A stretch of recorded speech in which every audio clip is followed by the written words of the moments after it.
नेता कबामा बरकनो अंखा फियाबा लुकुनि नेता जतो बरकनो अंगै मान्या थुइ थांनाय विश्वबंधु सेन अंखा खरकसा लुकुनि नेता खरकसा जना नेतानि जतो एलएम बिनि थानि तंगो कक्टिसालो विधानसभानि स्पीकर विश्वबंधु सेन मुइतो ख्लाइमानि पान्डाव कक सानानि थांगै ओ कक साका हासिनि मन्त्रीग्रा प्रोफेसर डॉक्टर मानिक साहा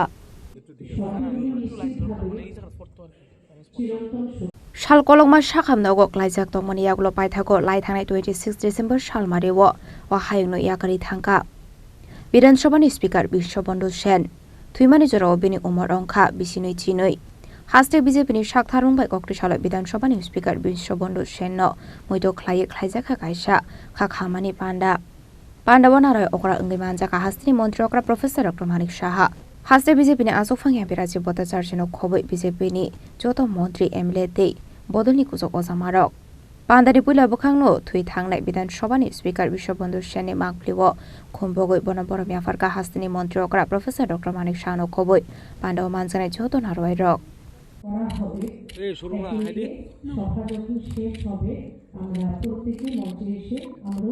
পরবর্তী সময় সভা শেষ হওয়ার পর পরবর্তী সময় আমরা ওনার প্রতিকৃতিতে আমরা পুষ্পার্ঘ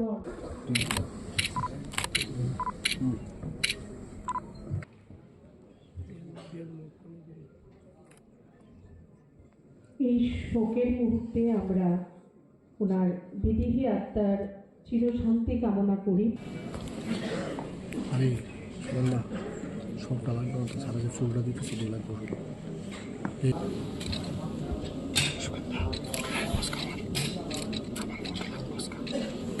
पान्डाव कक सानानि थांगे हास्ते बीजेपीनि आसोकफां एमपी राजीव भट्टाचार्य साका 2008 बिसिओ कन्टेस्ट खालायनायनि बागै बाचामानि चंबारिओ कप्लाय अंगै एमएलए अंखा विश्वबंधु सेन आबोनि आगुलो 2023 बिसिओ हायनोहाय कप्लाय अंगै स्नामजाखा बनो विधानसभानि स्पीकर विधानसभानि फिलजिसा स्पीकर अंगै बिसिंनि सामंख्लायका हनै ঘরে যাই ওনার যিনি সিকিউরিটি ছিলেন ওনাকে বললাম যে আমাকে একটু আমি ওনার সঙ্গে দেখা করতে চাই তো বললো যে ঠিক আছে আপনি আসুন আমি কথা বলে দিচ্ছি তারপর উনি ঘরে নিয়ে গেলেন উনি চা খাওয়ালেন আর পরিচয় হতে হতে উনি বললেন যে আপনি তো আপনার এলাকার বনমালীপুর এলাকার আমি মানে জামাই তো আপনি তো আমার মিসেসকে তো নিশ্চয়ই চিনবেন তো কথা আলাপচারিতায় ওনার যে এখানে বনমালীপুরে শ্বশুরবাড়ি সেটা জানতাম না তো উনি পরিচয় দিলেন এবং সৌহার্দ্যপূর্ণ আলাপ আলোচনা উনি করলেন আর প্রথম দিনে যখন আলাপ আলোচনা হয়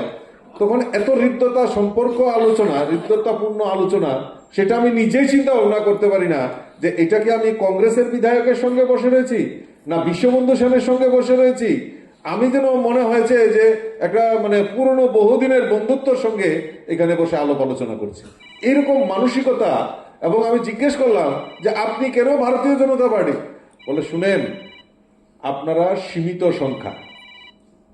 সীমিত সংখ্যায় আছেন কাজে আপনাদের মধ্যে শিষ্টাচার রয়েছে কারণ অন্যান্য দল আছে তাদেরকে যদি আমরা দেই হোটেল কোনো পলিটিক্যাল পার্সনকে দেই আগে দুইবার চিন্তা করি চেয়ার টেবিল ঠিক থাকবো কিনা কিন্তু আমরা জানি যে ভারতীয় জনতা পার্টি সুশৃঙ্খল পার্টি আর আমার বিশ্বাস যে আপনারা খুব সুন্দরভাবে এখানে খুব ডিসিপ্লিন ওয়েতে আপনারা এখানে সাংগঠনিক আলোচনা করবেন এই আত্মবিশ্বাস আছে বলেই আমি আপনাদেরকে সেখানে দিয়েছি ওনারা না আপনার কংগ্রেস দল আপনাকে কিছু বলবে না বলে আমাকে নড়তে আর কিছু বলার মতো কেউ আছে নাকি কংগ্রেস দলের মধ্যে কাজে আমি তো আপনারা করুন কোনো অসুবিধা হলে আমাকে বলবেন এবং এইভাবে যে বলে যে আমি বললাম যে তো আগামী দিনের কথা চিন্তা ভাবনা করতে হবে আপনারা ভালো করে কাজ করুন এই বিজেপির ভবিষ্যৎ রয়েছে একদিন না একদিন আসবে এইরকম মানসিকতা সম্পন্ন লোক ছিলেন এবং পরবর্তী সময়ে উনি আমাদের পার্টিতেই যোগদান করেন এবং ধর্মনগরে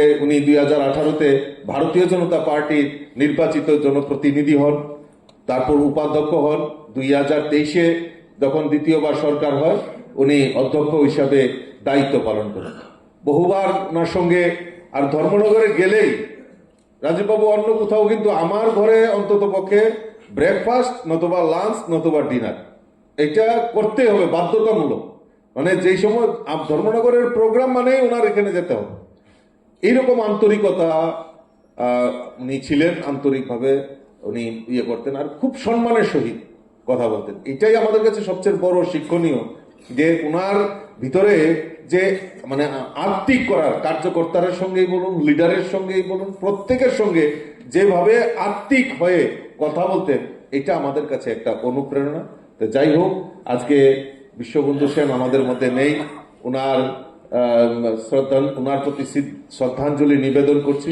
তার পাশাপাশি ওনার পরিবারের প্রতি আমরা সমবেদনা জ্ঞাপন করে আবাহিকিনো পানাউকক সানান থেঙ্গা হাস্তিনি মন্ত্রী অগ্রা professor doctor Manisha Saka 140 days soba khlaimani yaklo paithago chokha bini langma bothhuimani be khoroksa jono neta no kamaja khasini lukorok neta kabangma borokno ongkha fiaba lukoni neta joto borokno ongoimanya thuithangnai Biswabandhu Sen ongkha khoroksa lukoni neta khoroksa jono neta ni joto elem bini thani tongo hanai তো এসে এই 8ই August এসে চা খেতে এসছে, আমার বলে liquor চা, আমিও লিকার চা খেলাম, ও খেলাম।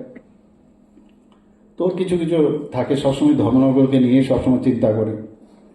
আমি যখন নিউ টাউনশিপের জন্য বললাম ধর্মনগরে, এবার আমরা ধর্মনগর, আগরতলা এবং উদয়পুরে আমরা নিউ টাউনশিপ করবো, এখানে স্যাটেলাইট টাউন করবো। তা বলে আমাকে তো তুমি কিছু দিলে না। আমি বললাম, আরে তোমাকে তো দিলাম, ক্যান্সার হাসপাতালের জায়গায় দিলাম তোমাকে। এরকম অনেক যখন যেটা হয় ওর সাথে ফোনে আমি কথা হয়, খুব হেভি। ধর্মনগরকে এতদিন ধরে ওই জায়গাগুলো কিন্তু অনেকটা প্রপারলি কিন্তু অ্যাড্রেস করা হয়নি। তা আমি ওকে বলেছি যে আমরা করবো আস্তে আস্তে, সময় কম কিন্তু কাজ বেশি। এবং ব্রিজটার বিষয়ে বলেছে, আমি সেদিনও কথা বলেছি, ব্রিজ মানে যাতে ওই যে এন্ট্রি যখন আমরা নিই সেই ব্রিজটা কিন্তু এতটা ভালো না, তো সেই বিষয়ে কথা বলেছি। তো 8 তারিখ যখন উনি আসলেন, 8 তারিখ আসার পর আমি যখন বেরোবে তখন আমি বলছি, তোমার শরীর ঠিক আছে তো? বলে একদম ফাইন, নো প্রবলেম। তো বলার স্টাইল আপনারা সবাই জানেন। তো বেরিয়ে গেল। এরপর তো উনি বোধহয় কোনো জায়গায় একটা কার্যক্রম ছিল, সেখানে গাছ লাগানোর একটা বৃক্ষরোপণের একটা কার্যক্রম ছিল, আমি দেখেছি সেটা। পরবর্তী সময় হঠাৎ করে খবর এলো, আমি একটা যেটা বলেছেন প্রোগ্রাম একটা আছে, সেই প্রোগ্রামে আমি ছিলাম। হঠাৎ করে খবর আসলো, আমি কথা বললাম, কিন্তু বক্তব্য দিতে এমন সময় এই খবরটা আমি ঠিক এই টাইমে এই জায়গায় কিন্তু ফোনটা ধরলাম ওর। আমি হচ্ছে কখন প্রোগ্রামটা শেষ হবে, সাথে সাথে টিএমসিতে গেলাম। গিয়ে তো আমি নিজে, যেহেতু ডাক্তারিতে আমি আছি, কার্ডিওভাস্কুলার অ্যাক্সিডেন্ট হয়েছে, মস্তিষ্কে রক্ত জমেছে, সেখান থেকে সবার সাথে মানে কথাবার্তা বললাম। এজ এ মুখ্যমন্ত্রী নয়, যে ডাক্তার হিসেবে আমার সাথে সবসময় ডাক্তারবাবুদের একটা ভালো একটা রিলেশন বরাবরই ছিল। তো এদের সাথে কথা বলার পরে তারপর ওকে তো সময় নষ্ট করা যাবে না, তাড়াতাড়ি ওকে নিয়ে যেতে হবে। তো বসেই ঠিক করলাম যে অ্যাম্বুলেন্স কীভাবে আনা যাবে। অ্যাম্বুলেন্স আসলো এবং আমার যে গ্রিন করিডোর যেটাকে বলি সেটা তৈরি করলাম, আমার এসকোর্টের ভিতরে ঢুকিয়ে নিলাম। তো সেখান থেকে আমরা আলটিমেটলি আইএলএসের মধ্যে সমস্ত মানে ওরা, কারণ আমরা তো চেয়েছিলাম তাকে জিবি হাসপাতালে, কিন্তু ফ্যামিলির ইচ্ছা, মানে ফ্যামিলির ইচ্ছাটা ভেরি ইম্পর্টেন্ট। ওই সময়ে কিন্তু আমরা যতই বলি, পত্রপত্রিকায় লেখে কিন্তু অনেক সময় যে কি হলো এখন যে আইএলএস কোথায় উড়িয়ে দিয়ে যাচ্ছে, কিন্তু এখানে কিন্তু ফ্যামিলির ইচ্ছাটা ভেরি ইম্পর্টেন্ট। একটা কিছু যদি হয় তখন বলবে যে এখানে চিকিৎসা বা ফ্যামিলির কাছে আমরা দায়বদ্ধ থাকবো। সেই জায়গায় আমরা ঠিক আছে আইএলএসে, কিন্তু সব ডাক্তারবাবুরা সেখানে উপস্থিত ছিলেন। এবং বিশ্বাস করুন, যখন বললেন যে এটা খুব ক্রিটিক্যাল, এত হিউজ, মানে ছোটোখাটো না, হিউজ ব্লাড করানো হয়েছে ব্রেনে, তো এটা ইমিডিয়েটলি সার্জারি করতে হবে, পুরো ব্লাড বের করে নিতে হবে। আমি যেহেতু জিনিসটা বুঝি, তো ওনার ফ্যামিলি মেম্বার, ছেলেও ডাক্তার, কথাবার্তা বলে আমরা বললাম এখন এই মুহূর্তে বাইরে নিয়ে যাওয়ার কোনো সুবিধা নেই। তো ইমিডিয়েটলি আমরা নিউরো সার্জন সবাই এসছে, কিন্তু আমরা বলেছি আমরা কেউ এই অবস্থায় ওনাকে দেখবো না, কারণ গেলে ইনফেকশন হতে পারে। আমরা নিচে এখানে রতনদা এরা আছেন, সবাইকে আমি ডাকলাম, আমাদের সমস্ত মিনিস্টার যারা ছিল, বিধায়ক, কারণ এটা একার সিদ্ধান্ত না, সবার সিদ্ধান্তের বিষয় আছে। সবাইকে ডেকে আমরা নিচে যে রুম ছিল সেখানে বসে আমরা কথাবার্তা বললাম। সবাই বললো যে না, এইভাবেই আমাদের যেতে হবে, এছাড়া কোনো উপায় নেই। এবং আমরা এটাও বললাম, ডাক্তার ওখান থেকে বলা হয়েছে কেউ যাতে, কারণ জনপ্রতিনিধি হলে বা যারা এইরকম জননেতা যাকে বলে, তাকে দেখার জন্য সবার ইচ্ছে হয়। তো আমরা বললাম যে আমরা যাবো না, আমি তো যাইনি ওর ভিতরে ঢুকতে, ওর অপারেশন হলো, শেষ পর্যন্ত আমরা উইদিন একদিন গেল, সেকেন্ড ডে আমি দিল্লির থেকে এইমসে 2 জন বিশিষ্ট নিউরোসার্জনকে আমি ডেকে পাঠালাম যে ওয়েদার, কারণ এই মুহূর্তে শিফট করা যাবে না, যে ওর অবস্থাটা কীরকম। আমরা তাকে আনালাম, ওনারা 2 জন দেখে বললো যে না, অপারেশনটা ঠিক সময়ে হয়েছে, যার জন্য ওর প্রাণে রক্ষাও হয়েছে।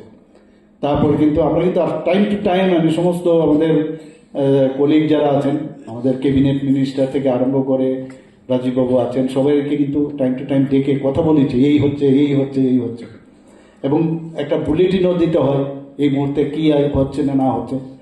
এবং দেখলাম যে মানে পুরো ওনার বিধানসভা না, সমস্ত জায়গা থেকে প্রচুর মানুষ পুরো হসপিটাল এসে উপস্থিত হয়েছে। আমরা বললাম আমরা নিজেরা যেহেতু যাইনি, তোমরাও যাবে না, বাইরের থেকে প্রার্থনা করো কি হয়। তারপর তো ওনার আবার ফ্যামিলিরা বলছেন না আমরা বাইরে নিয়ে যাব, তো একটা রিস্ক, কিন্তু বিরাট রিস্ক। আমরা ভেবেছিলাম একটা সেটেল করলে তারপরে যদি নিয়ে যাওয়া হবে, যেহেতু ওনার ছেলে মেয়ে বলছে বারবার, খুব প্রেশার দিচ্ছিল।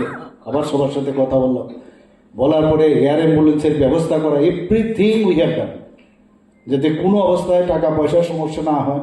আমি বলেছি যে আমি মানে আমাদের হয়ে, সবার হয়ে আমি এটা নিচ্ছি, কোনো সমস্যা নেই, তোমরা এয়ার অ্যাম্বুলেন্স রেডি করো। সে ব্যাপার পাঠালাম, ওখানেও কথা বললাম কোথায় কখন নামবে, কোন হসপিটালে যাবে, সব করিডোর কিন্তু সেইভাবে তৈরি করা হলো। এবং আপনারা সবাই জানেন যে ওখানে যাওয়ার পরে আবার খবর আসলো টাইম টু টাইম। এবং যে ডাক্তারবাবু অপারেশন করেছেন উনি কিন্তু আগরতলা এসেছিলেন একটা সেমিনারে অ্যাটেন্ড করতে। উনি আবার আমার সাথে দেখা করে গেলেন। আমি ওনাকে জিজ্ঞেস করলাম যে কি অবস্থা, তো বললে এই অবস্থা, এই করতে হবে, আমাদের কিছুদিন তো সময় নেবে। টাইম টু টাইম কথা বলি, ওনার ছেলের সাথে কথা বলি, অনেক সময় অনেক সমস্যার বিষয়ে বলে, এটা আর্থিকভাবেই হোক বা লজিস্টিক সাপোর্টই বলুক, সেটা কিন্তু টাইম টু টাইম আমরা করে দিয়েছি। মানে যা করার আমাদের একটা সরকারের তরফ থেকে আমরা সেটা কিন্তু করেছি। Ashla Bidanshabani Speaker Bishabondu Shen Muito Clemani Bandawa, Lukorong Man Zakmani Bangmari Bele Moklok Light Hotdog. Jazakoraglo Nishmi Pronomnikok Tum Chini Korang.